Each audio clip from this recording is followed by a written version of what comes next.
lads, welcome back to Fusion YGO. And today we're going to super poly it up, and I'm going to show you my Pendulum deck.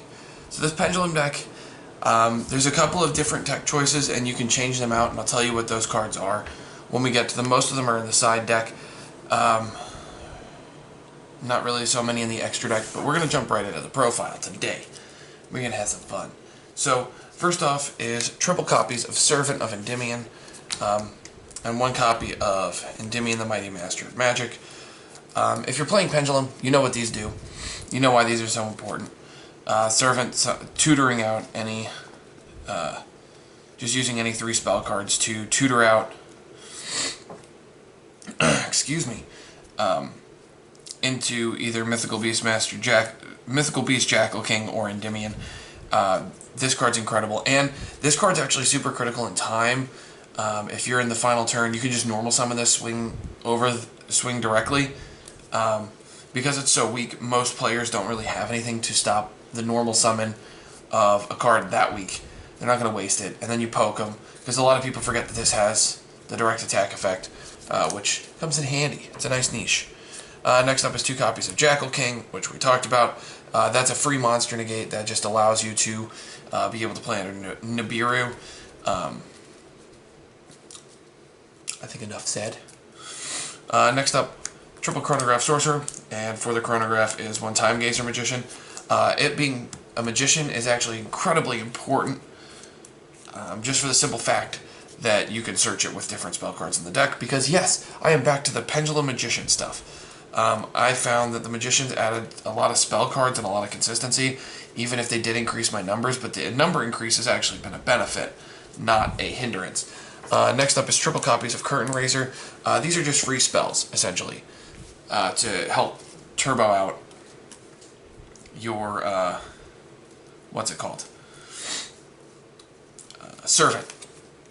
Next up is the Magician lineup. So 1 Black Fang, 1 Harmonizing, and 1 Dragon Pit. This is an out to spell and trap cards in the main deck. You only run 1 Harmonizing and 1 Black Fang because you just want to have different names, and you don't want to overbog it with Pendulum Magician names, and that's kind of important to the deck. And I'm zooming in a little bit so we can see these a little better, so you guys have a little bit better quality. And then, after the high scales, your low scales are 1 Oath Dragon, 1 Dragon Caller, 1 Purple Poison. Okay, so Purple Poison is your out to specific Pendulum hate. When it's destroyed, you know, it can pop anti-spell fragrance, things like that. Dragon Caller, it turns anything into the Guard Dragon combo, which is incredibly strong. And it allows you, like, if they hit your Dark Worm with Called By or something like that, well, alright, I have Dragon Caller, I can just make something else a dragon and be fine. And then Dragon Pit Magician, or Oath Dragon Magician, just to recycle your other magicians. If you need a high and low scale off of Pen Call, you can send Electromite, add this in the high scale, and then you re-add Harmonizing after using the Electromite effect to pop to add something different. And it just kind of gives you more utility, which is nice. Triple copies of Supreme King Dragon Darkworm, and then the 1 Gate 0. I still love Darkworm at 3. I think it's still the best normal summon in the deck, debatably. And then for your Guard Dragon summons, it's 1 copy of Destrudo. You can cut this if you want. It's honestly not necessary, but it does come in clutch in certain scenarios. You can always just summon a Darkworm off of LP and be fine. And then your Sphere's target is Aether, because Aether is bonkers. It's so good.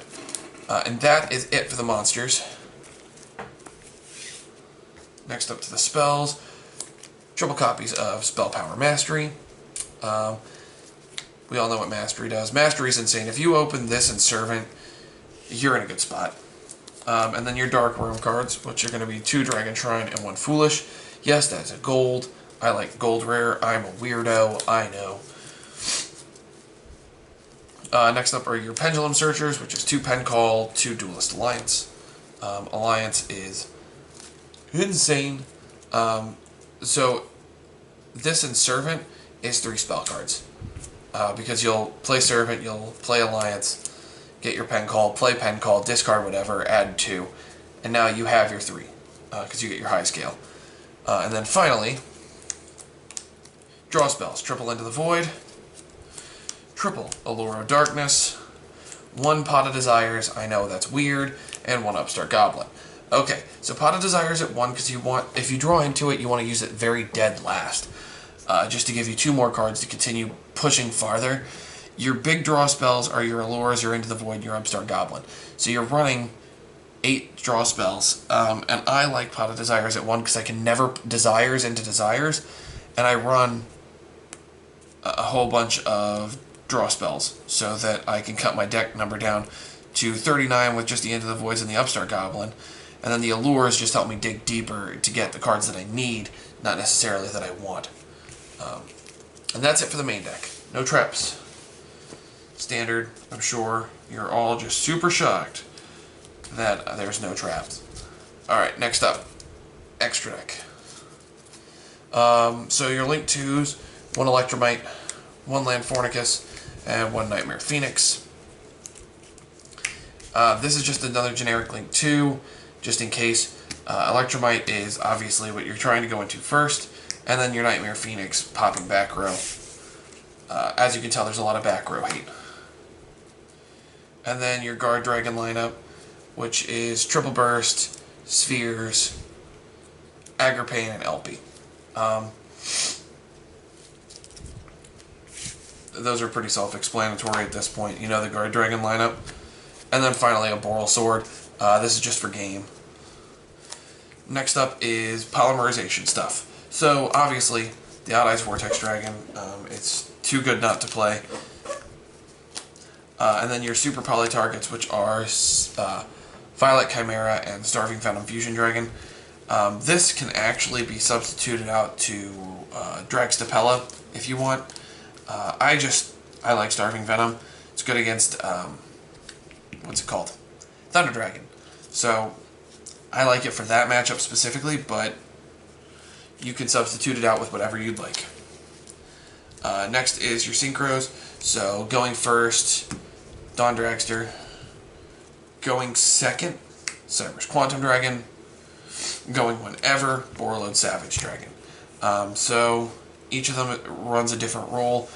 This is just extra negation if you can't get into a level 8, which does happen. Sometimes you can't get into Borreload Savage, so this just gives you another form of negation. Quantum Dragon. If you control a Link monster, they can't target anything else but it with card effects or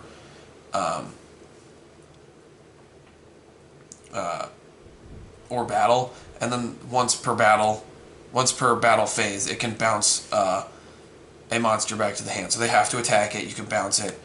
And you don't have to bounce it, you can save that effect for later. So if you are running into, like, I don't know, like a Boral Sword or something, you can just, okay, we'll bounce it, whatever.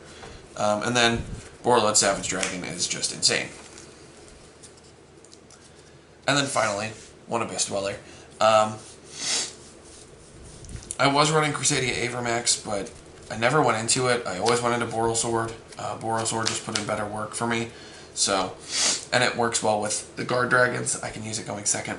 So Abyss Dweller kind of found its way in. And Dweller is easier to make with the Magician lineup, so good stuff. Now on to the side deck. So the first card is the big change. You can substitute it out with a different card. I like this card, but I've been contemplating and probably will end up switching it to the other one. Triple copies of Nibiru, Rock the Dwayne Johnson, right here.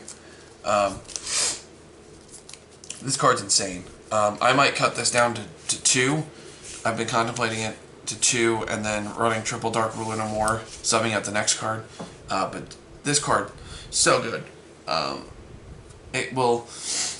It's really good when you open it, but if you don't open it against those combo decks, the Dark Ruler No More is better in that instance. And because it's a spell card, you can go, okay, Servant, Dark Ruler No More. Alright, now you've locked your opponent out and you have a free spell counter, and they're like, oh, well, this is bad news bears. So I'm probably going to switch it, but Nibiru is an option. Next up is 2 sphere modes. Thunder Dragon is the hardest matchup for this deck because you do a lot of searching. So sphere mode is a good way to say bye-bye, because you don't need your normal summon. In most instances, you always have your Pendulum summon available, which just makes the deck so much. That's what makes this deck so strong. So sphere mode is just a good way to be like, get out of here. Next up. And then you can bounce sphere mode back to your hand once you get into your Guard Dragon combo, because you can use Odd Eye's Vortex, bounce it to hand. Now they know you have this interruption in hand, and you can push for game. Next up is Double Denko Sekka. Denko is just for back row hate. And there's a lot of back row hate in this side deck as well. So Denko Sekka is just good generically. In the side deck, it's the normal summon that matters. Next up is Triple Super Poly. Super Poly is actually super good with... Or not Super Poly, I'm sorry. But this card's really good. Because you can go Servant, and then you can go Super Poly and get the free spell counter on Servant, which makes Super Poly potentially a really large plus, which is really fun to do. And then you always have Land Formicus to go into as an option instead of Electromite. And then finally for the back row hate, Triple Twin Twisters and Double Red Reboot. So Sky Striker, you have a pretty good matchup against naturally. I decided on 2 Red Reboot instead of 3 because trap decks aren't a huge deal, and I mean, if you're playing back row heavy decks, you've got 7 cards, and against combo decks you have 8 cards. So you just kind of choose your poison. The side deck is built, okay, what am I playing against? Alright, cool. Side in these 8 cards. If you're playing against Thunder Dragon, you basically just take out the entire Pendulum engine, the Pendulum Magician engine, and you just side in all these. Because the Pendulum Magician engine is what, 6 monsters and 4 spells, so it's 10 cards. You can side out a majority of them, and just keep the small ones you need, and then you've got 8 cards in there that you're just like, alright, Thunder Dragon, let's kill him. And then against back row decks, it's about the same. So, but folks, that has been my Pendulum deck profile. This is the first deck profile under the new name. I hope you guys like the rebranding. I am slowly going to working with Facebook to change the Facebook page. I will get everything updated in the description in the coming days as well. So that's going to just be a little bit of time trying to get everything organized and situated. So I hope you guys enjoyed. Leave a like. Press that Super Poly button. That's the subscribe button. And hit the Ultra Polymerization bell. And let us know that you guys are here. We're growing slowly and steadily, and I'm hoping that over the next few months we will take the hashtag off. Thank you guys so much for watching, and I'll see you guys in the next one.